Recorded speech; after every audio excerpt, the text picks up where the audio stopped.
Hi, I'm Bruce from Career Boss. I've been an executive for 25 years. I've been in business for at least 45 years. I've seen things, I've heard things, and I've learned things, and I'd like to pass those things that I've learned on to you. So in this case, you're at work and you suddenly discover she's gunning for you. The attack can come from two different directions, and the worst thing is that you're totally blindsided. You don't see this coming. So the frontal assault would be the first one, and that's in front of others, usually in a meeting environment, and often including your boss, and that's never a good thing. The other is the behind your back approach, where they're talking to somebody, which could include your boss or your peers, and they're bad mouthing you. So the most important thing here is to not waste time trying to figure out why she's gunning for you or why he's gunning for you, because you've really got to think fast. Here's some approaches that I've considered. And the first one is to diffuse the situation. The second one is to discredit the person who's attacking you. And the third one is to deflect whatever it is that he or she is saying about you. In the diffuse situation, this is where you want to stop the attack. So you're going to offer to explain it to your attacker later. So you want to put the brakes to this thing and say something to your attacker that might be, I should be spending more time with you. Why don't we do something? Why don't we have a meeting after this and let me walk you through and discuss your question or your comment. This one is to discredit the person. So you go on the attack, and often the best defense is an offense. And this is where you're going to basically say to them that you should really know better than this. And saying, the positioning of it, it's a you problem. And in deflect, I've got two approaches here which are pretty different. The first one is right back at you approach, where you're deflecting the issue, the situation, the question back at them. And the second option, B, is what I call the politician approach. So the first one is right back at you, says, what is it exactly that you don't understand? So now you're doing a subtle attack, but you're going right after them. What is it that you don't understand? The next one is actually your point brings up a bigger issue. So this is where you're going to be changing the conversation, whatever that person has talked to you about, and you're going to move it to something else that you'd be happier to talk about. Again, I call it the politician approach because you see politicians do that all the time when they're asked the hard questions. It works. So here's 5 situations that I've faced where someone is gunning for me. And as I was putting this video together, I came up with at least 10. So it happens a lot more common than I realize. Different levels of attack, you might say, but I thought these 5 kind of represented something. And the last one, stay tuned to look at the last one because I need your help on it. You'll see. So I've got 3 behind my back assaults and I've got 2 frontal assaults and well, let's get to it. Let's take a look at some of the behind your back approaches. This was the launch of a makeover for a failing flagship product. If you don't know what a flagship product is, typically it's the product or the service, I suppose, that a company is most proud of. And in this case, I was asked to turn things around because the sales were declining over the previous 5 years or so. In this case, I used the Deflect strategy. The director of advertising said to the VP of marketing that Bruce is not going to meet the launch date. I don't know why she said it, but he called me in and said, she said this. My first priority then is to reassure the VP that everything is on track. And the deflection strategy is basically deflecting back to her that I tell the VP she doesn't understand the situation, doesn't understand the approach. I'm going to educate her. And by the way, here's the top 3 things that we're doing to make sure that it is on time. So the first thing I do after this is to check out if there's any way she could be right. And again, when the VP told me this, I didn't see it coming. It was just something he dropped on my office and said, Bruce, so-and-so said this.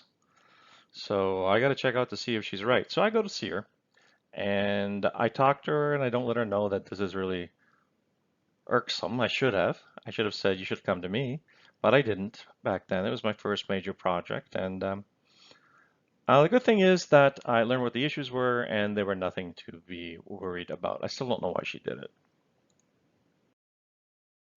The next one I used Diffuse, and this is organizing a corporate conference. And that may sound like a small thing, but this was huge. It was guest speakers.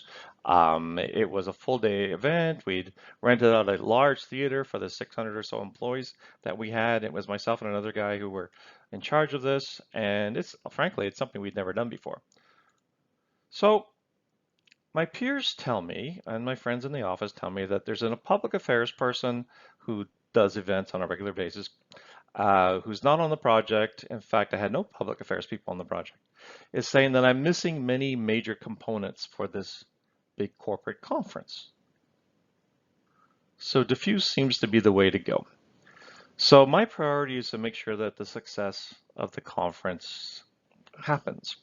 So I meet with her, I acknowledge the issues, ask her what they are and acknowledge the issues, and let her know that I can use her expertise. So I integrate her onto the team immediately. So in this case, I diffused it by saying, yeah, I need you here. And it worked out great. And I'm really happy that she'd said it. I just wish she'd said it directly to me. My expertise is attacked. Well, okay, so this is where I'm going to discredit the attacker. So a coworker tells our boss, who just happens to be the CEO, that my approach on this major product launch is wrong. My advertising is wrong. He says Bruce doesn't know what he's doing. Wow, that's pretty hardball. Anyway, how do I learn this? Well, I'm meeting with her and she tells me that so and so said this. So my first priority is going to be discredit this attacker. And unfortunately, well, not unfortunately, I couldn't help saying to myself out loud, what a fucking sneak, I said to her, my CEO. And then I went and explained why I'm using my approach with three major points, the rationale behind everything, and frankly, I'm nailing him because he's doing this and I don't know why. I know he kind of wants my job, and that might have been the motivation, but I wasn't going to take this kind of crap. The other thing is I never talked to him. I never talked to him on purpose because I wanted to store that knowledge that he was this type of guy. Okay, here's a frontal assault. Again, this is obviously in front of others, typically in a meeting and usually including your boss. So this is a peer attack at an executive meeting. The boss was there, and let me frame this for you. We're sitting around the table. I guess there's 10 VPs and our president there, and she chairs the meeting. And well, out of the blue, one of my peers, another VP, announces that he has no idea of what I do and questions the value of my division. No, you got to understand that this is a really competitive environment where sometimes VPs go after VPs. It just happens. So I guess it was my turn at this point. But again, it was completely out of the blue. It was almost like when you sit in elementary school and you're not even thinking about things and the teacher calls your name. It's like one of those moments where you go, oh. Anyway. So my priority was to, again, I'm using diffuse and deflect, to diffuse this. So the diffuse part of this is prevent this from becoming a group discussion at the meeting. You know, what value do you add? You don't need that happening in an environment that is competitive like this. The other part is to deflect. So I infer that this is a him problem. I don't ask, in this case, I don't ask if anybody else feels the same way, which I might have done in a certain situation, but never, never, never, never in a competitive situation like this. So here's the deflection. And how I diffused it was simply by saying, I'm clearly not spending enough time with you. Let's grab a coffee together. I can explain what it is our division does, some of the great things that we've accomplished. And you know what? I really don't know what your division does, to be honest with you. So let's share. So now in front of this group, I'm doing this and I'm turning it around on them. So I'm deflecting and diffusing at the same time.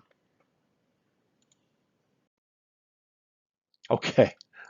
Savage attack. Savage attack. Wow. This was a weird one, and I don't have the answer for it. I was caught off guard and I'm going to ask you, what do you think I should have done? So let me know in comments. What do you think I should have done? I'll explain the situation. I was on a volunteer board, and volunteer boards aren't very aggressive or competitive because you're there helping because you believe in whatever the board or the association is. You believe in what they're doing. So you become a volunteer and you're a member of the board. So here's what happened. I guess there's a situation because I was chair of a subcommittee on the board. So you have board meetings and you have these separate groups of people who work on issues that need to be addressed. And mine was marketing and communications because that's my background. So I was chair of the subcommittee, and it'd been 5 years, and we'd accomplished a lot of great things. We elevated the brand of this particular organization. We drove enrollment. We did a lot of great things. The group was a terrific group to work with, but at this time, at 5 years, I'd had enough of it, and we were going to transfer the chairman and I, the board role, to a new board member.